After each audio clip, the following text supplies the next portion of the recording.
प्रभु यीशु मसीह के नाम में आपको अनुग्रह, शांति और आशीष मिले।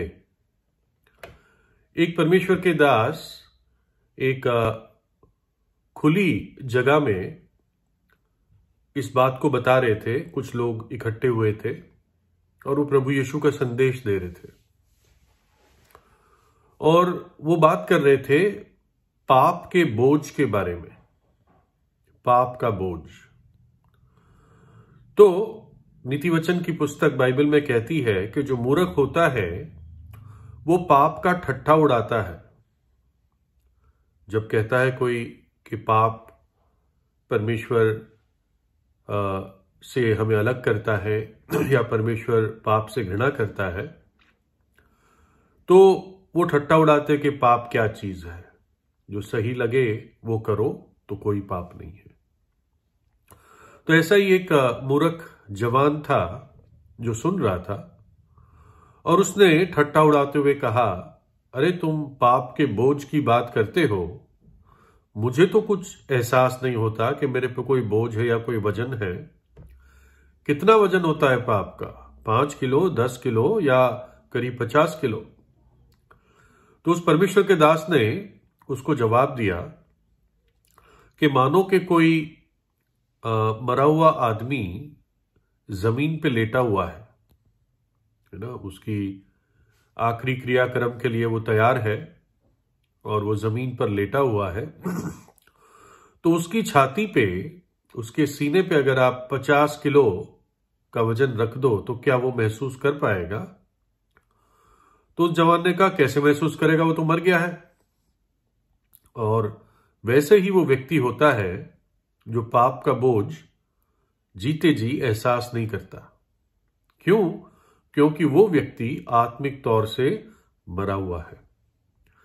बाइबल कहती है कि मनुष्य जाति अपने पापों और अपराधों में मरी हुई है।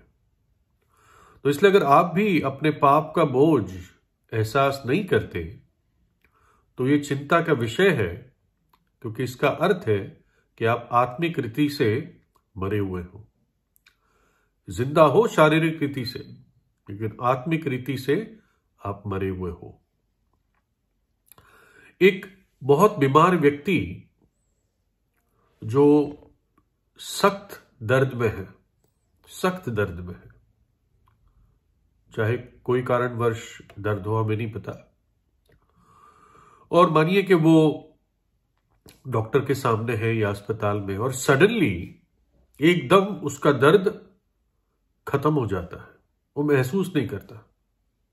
तो इसका क्या अर्थ है? क्या अर्थ यह है कि वो ठीक हो गया, या अर्थ यह कि अब वो दर्द महसूस ही नहीं कर पा रहा है ना? उसके शरीर में या उस हिस्से में अब सुन्नपन आ चुका है, इसलिए वो महसूस ही नहीं कर रहा है ना? अर्थ है कि वो मरने वाला है या वो अंग मर गया है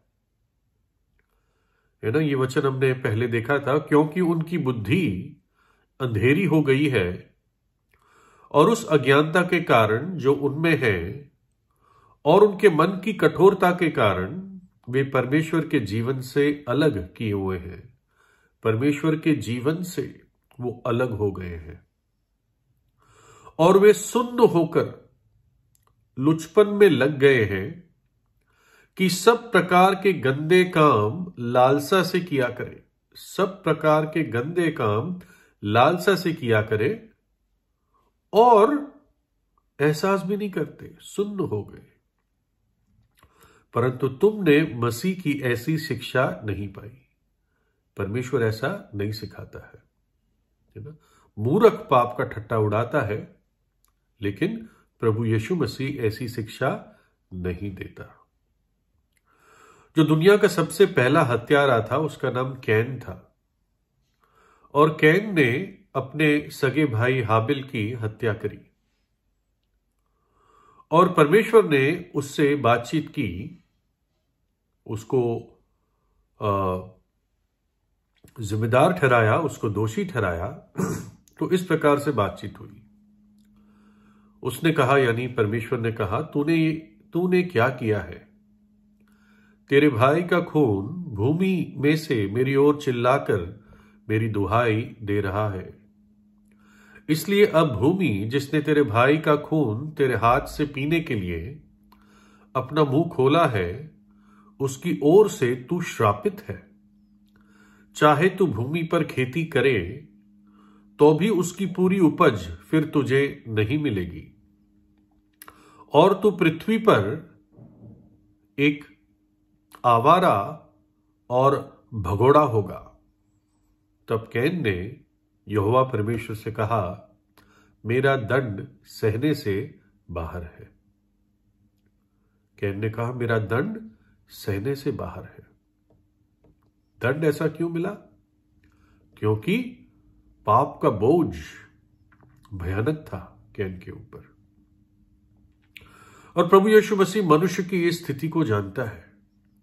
वो जानता है कि मनुष्य पर कितना पाप का बोझ है। हर आदमी ईमानदार नहीं होता इस बात को मानने के लिए, है ना। कुछ ही लोग होते हैं जो ईमानदारी से कह देते हैं, है ना, कि हाँ, मैंने पाप किया है, मैंने परमेश्वर के विरुद्ध पाप किया है ना।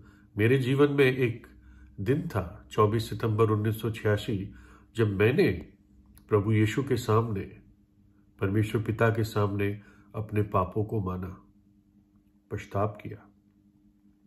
तो प्रभु यीशु जो जानता है इस स्थिति को, वो कहता है, हे सब परिश्रम करने वालों और बोझ से दबे लोगों, मेरे पास आओ, मैं तुम्हें विश्राम दूंगा।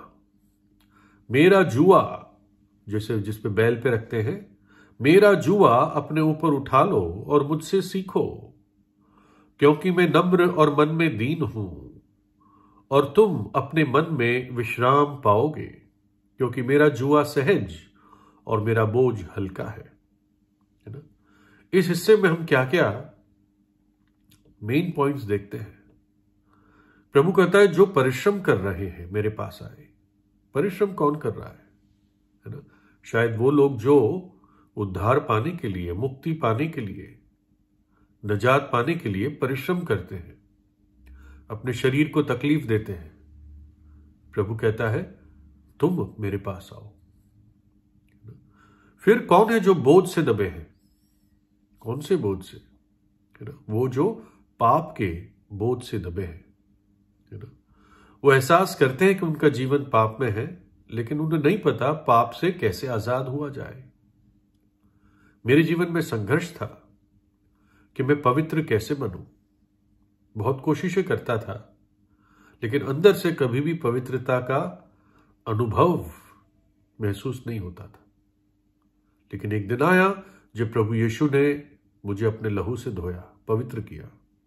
तब मैंने उस पवित्रता को प्रभु यीशु में अनुभव किया। ऐसे लोगों को, परिश्रम करने वालों को, बोझ से दबे लोगों को प्रभु यीशु क्या कहता है? वो कहता है, आओ हम आपस में वाद विवाद करें।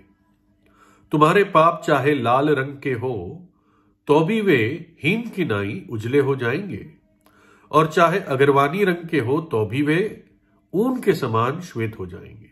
प्रभु यीशु श्वेत कर देगा, चाहे आपका जीवन कितना भी पाप से दागित हुआ हो। ऐसे लोगों को प्रभु यीशु कहता है, मेरे पास आओ। वो ये नहीं कहता है कि ईसाई धर्म के पास आओ, ईसाई मजहब के पास आओ।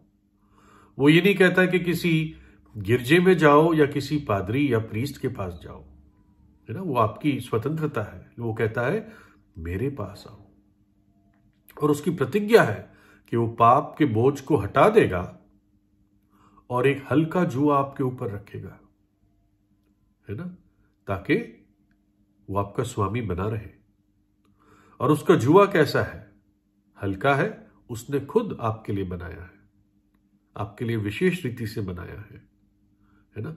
हर बैल एक समान नहीं होता, है ना। कुछ जुए एडजस्ट करने पड़ते हैं ताकि उस बैल को फिट हो जाए। तो प्रभु यीशु वो महान बढ़ाई है जो आपके लिए एक कस्टम बिल्ट जुआ बनाता है। कैसे बना सकता है? आपका सृष्टि करता है। वो जानता है आपके लिए क्या भला है। वो कहता है, तुम अपनी आत्मा में, अपने प्राणों में विश्राम पाओगे। दुष्ट के लिए कोई विश्राम नहीं। पाप शरीर में, मन में, प्राण में और आत्मा में बेचैनी लाता है ना, बेचैनी लाता है। और जब प्रभु यीशु के पास एक पापी सच्चे हृदय से जाता है, वो इस बंधन से और बेचैनी से स्वतंत्रता पाता है। वो स्वतंत्रता की सांस लेता है, आजादी महसूस करता है ना। और आखिर में वो कहता है कि अर्थ यह है, पाप और उसके सजा का बोझ बहुत भारी है, सहने से बाहर है, जैसे कैन ने कहा, परंतु मेरा जुआ वो हल्का है ना, उसे तुम उठा पाओगे और आनंदित रहोगे।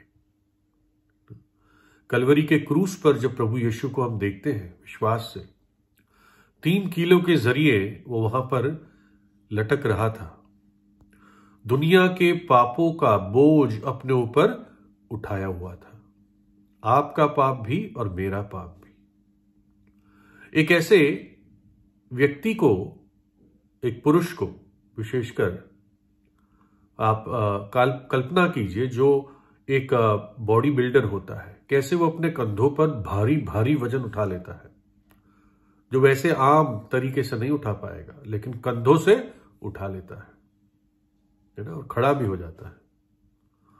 और मुझे ऐसा लगता है प्रभु यीशु मसीह अपने हाथ पसारे हुए कलवरी के क्रूस पर दुनिया के, मनुष्य जाति के पाप के बोझ का पहाड़ उठाए हुए था और हमारे लिए प्रायश्चित किया उस अंधकार के घंटों में।